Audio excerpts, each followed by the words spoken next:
Assalamualaikum warahmatullahi wabarakatuh.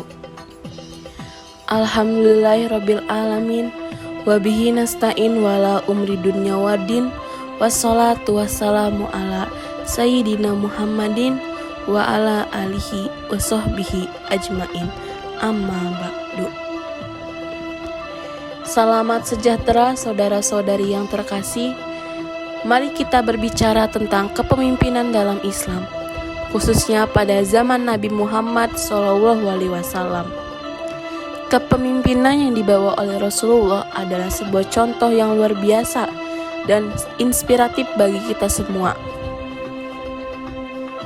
Baik, dalam Islam, kepemimpinan selalu dilihat sebagai amanah dari Allah Subhanahu wa Ta'ala.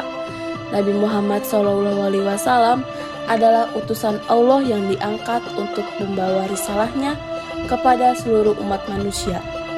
Seperti yang terkandung dalam Quran Surat An-Nisa ayat 58. Innallaha ya'murukum an tu'addul amanati ila ahliha wa iza hakamtum bainan nasi an tahkumu bil adl innallaha ni'ma ya'izukum bih innallaha kana sami'an basira.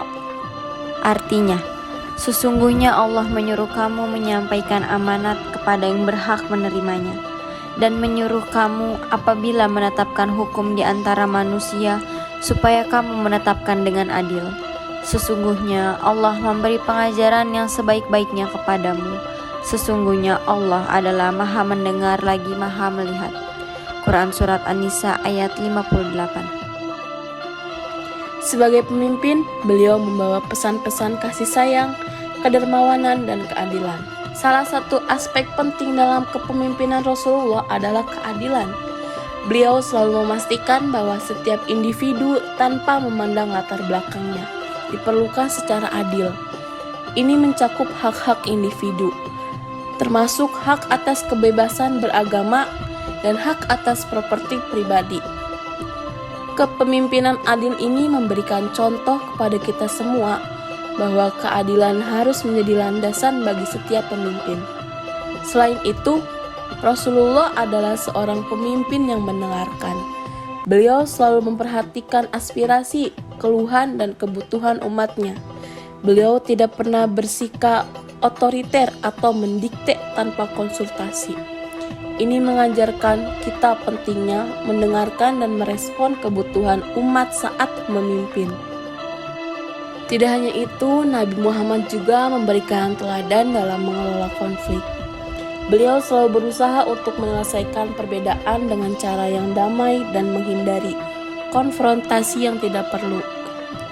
Ini adalah pelajaran penting dalam kepemimpinan, bahwa penyelesaian konflik melalui dialog dan perdamaian adalah jalan yang harus ditempuh. Kepemimpinan Rasulullah juga mengedepankan sikap rendah hati.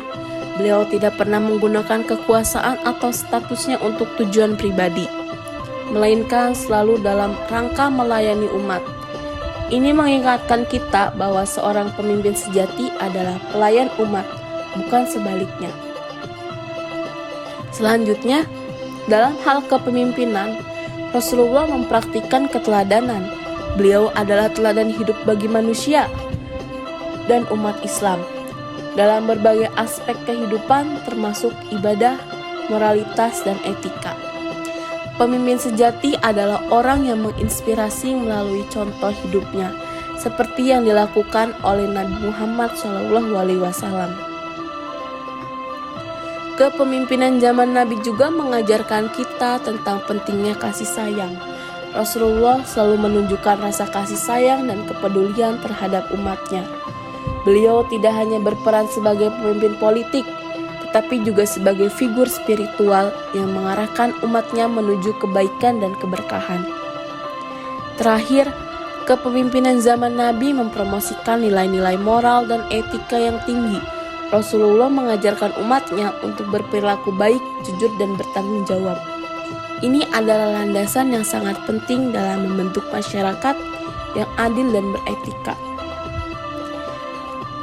dapat kita simpulkan bahwa kepemimpinan zaman Nabi Muhammad SAW adalah sebuah contoh yang sangat berharga bagi kita semua.